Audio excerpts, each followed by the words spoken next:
আসসালামু আলাইকুম dear students. আজকে আমাদের টপিক হলো কন্ডিশনাল সেন্টেন্স। এইচএসসি বলো, এসএসসি বলো, অ্যাডমিশন টেস্ট বলো, বিভিন্ন কম্পিটিটিভ এক্সাম বলো, এখান থেকে কোয়েশ্চেন আসে, মাস্ট 100% আসবেই। তো এটা খুবই ইজি। 4টা রুলসের মাধ্যমে আমি সুন্দর মতো বুঝিয়ে দিব। 4টা নিয়মের বাইরে একটাও আসবে না।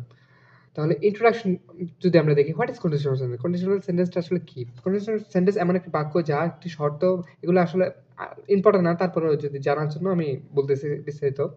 যা একটি শর্ত বা তার সম্ভাব্য ফলাফল প্রকাশ করে। সাধারণত ইফ শব্দটি শর্ত বোঝাতে ব্যবহার করা হয়। তো কন্ডিশনাল সেন্টেন্সে ইফ থাকে। If I eat Reigns, I will stay at home. তো একটা উদাহরণের মাধ্যমে দেখালাম যে কন্ডিশনাল সেন্টেন্সগুলো এমন হয়। কন্ডিশনাল সেন্টেন্স কেন ইম্পর্টেন্ট? কন্ডিশনাল আমাদের সম্ভাব্য কল্পনা বা কাল্পনিক পরিস্থিতি প্রকাশ করতে সাহায্য করে। কন্ডিশনাল সেন্টেন্সকে প্রকারভেদ যদি দেখি, কন্ডিশনালকে দুই ভাগে ভাগ করে। একটা হলো কি রিয়েল কন্ডিশনাল, একটা হলো কি আনরিয়েল কন্ডিশনাল। রিয়েল কন্ডিশনালকে আবার দুই ভাগে ভাগ করে, একটা হলো কি জিরো কন্ডিশনাল, একটা হলো কি ফার্স্ট কন্ডিশনাল। আবার আনরিয়েলকে দুই ভাগে ভাগ করে, একটা হলো কি সেকেন্ড কন্ডিশনাল, একটা হলো কি থার্ড কন্ডিশনাল। সুতরাং আমরা যদি দেখি যে কন্ডিশনাল কয় প্রকার, তাহলে দেখা যায় যে এই 4 প্রকার। একটা zero conditional, first conditional, second conditional, third conditional. এই 4টা নিয়ম পড়লেই হয়। জিরো কন্ডিশনাল সাধারণ সত্য বা বৈজ্ঞানিক নিয়মের ক্ষেত্রে। জিরো কন্ডিশনাল কি সাধারণ সত্য বা বৈজ্ঞানিক নিয়মের ক্ষেত্রে ব্যবহার করা হয়। এই যে সাধারণ সত্য বা প্রাকৃতিক নিয়মের কথা বলে। এখন একটা স্ট্রাকচার দেখি জিরো কন্ডিশনালে।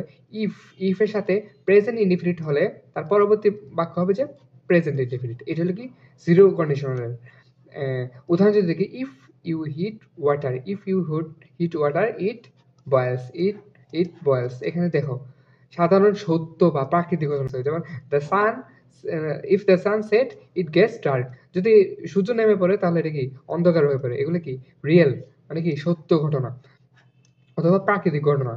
এটা হচ্ছে কি জিরো কন্ডিশনাল। এখন ফার্স্ট কন্ডিশনাল ভবিষ্যতের বাস্তব বা সম্ভব পরিস্থিতি। রুলস অনুযায়ী যদি স্ট্রাকচারটা দেখি তাহলে হলে কি ইফ এর সাথে যদি প্রেজেন্ট ইনডিফিনিট হয় তাহলে পরবর্তী বাক্য হবে উইল প্লাস ভার্বের বেস ফর্ম, মানে ফিউচার ইনডিফিনিট আর কি।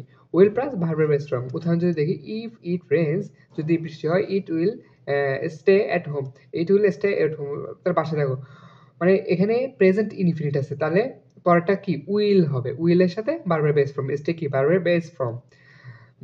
তারপর সেকেন্ড কন্ডিশনাল, সরি এখানে উদাহরণ আরেকটা দেখি যে ইফ ইউ স্টাডি হার্ড, তুমি যদি পড়াশোনা মানে কঠোর পড়াশোনা করো, you will pass the exam, তুমি তাহলে পরীক্ষায় পাস করবা।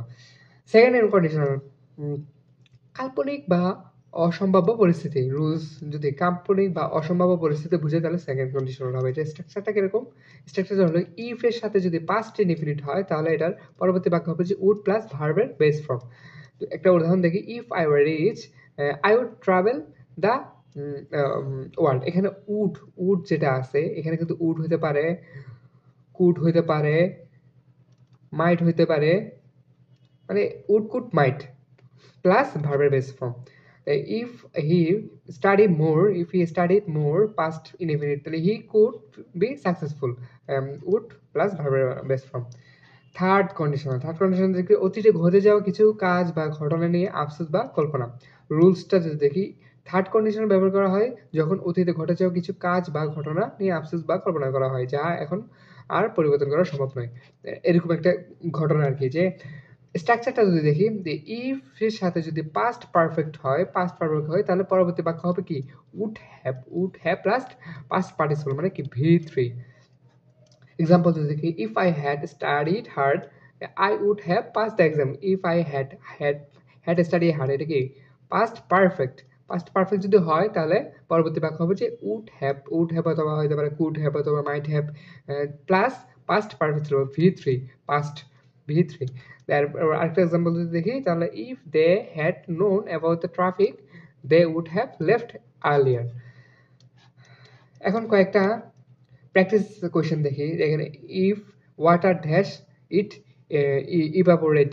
এখন এখানে কোয়েশ্চেনগুলো এরকম এমসিকিউ 1 2 3 4 খেলা আসতে পারে। এখানে বয়েলস আসবে, বয়েল আসবে, তারপর উইল বয়েল, হ্যাড বয়েল, এরকম দিতে পারে। তো কোয়েশ্চেনের আনসার কি হবে? বয়েলস। এর পরবর্তী একটা ভিডিও থাকবে, ওখানের মধ্যে আমি কন্ডিশনাল সেন্টেন্সের কয়েকটা খুবই ইম্পর্টেন্ট এমসিকিউ দিয়ে প্র্যাকটিস দিয়ে ভিডিও বানাবো, ওইটা দেখে নিও। আবার ফার্স্ট কন্ডিশনাল যদি দেখি, একটা এক্সাম্পল দেখি, if you study it hard you dash the exam, তাহলে কি হবে এখানে will pass the exam.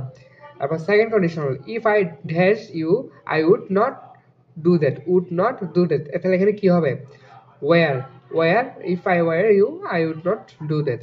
Third conditional একটা এক্সাম্পল যদি দেখি, if she dash earlier she would have meet him, তাহলে had arrived, if she had arrived earlier he would have meet him. তাহলে এই ছিল আমাদের 4টা কন্ডিশনাল প্রকারভেদ নিয়ে একটা ভিডিও। নেক্সট ভিডিওতে আমি কন্ডিশনাল সেন্টেন্সের প্র্যাকটিস নিয়ে ভিডিও বানাবো। যদি আমার চ্যানেলে সাবস্ক্রাইব না করে থাকো তাহলে চ্যানেলটি সাবস্ক্রাইব করে টিক দেবে লেখেন। দেখা হচ্ছে অন্য কোনো একটা ভিডিওতে। ধন্যবাদ।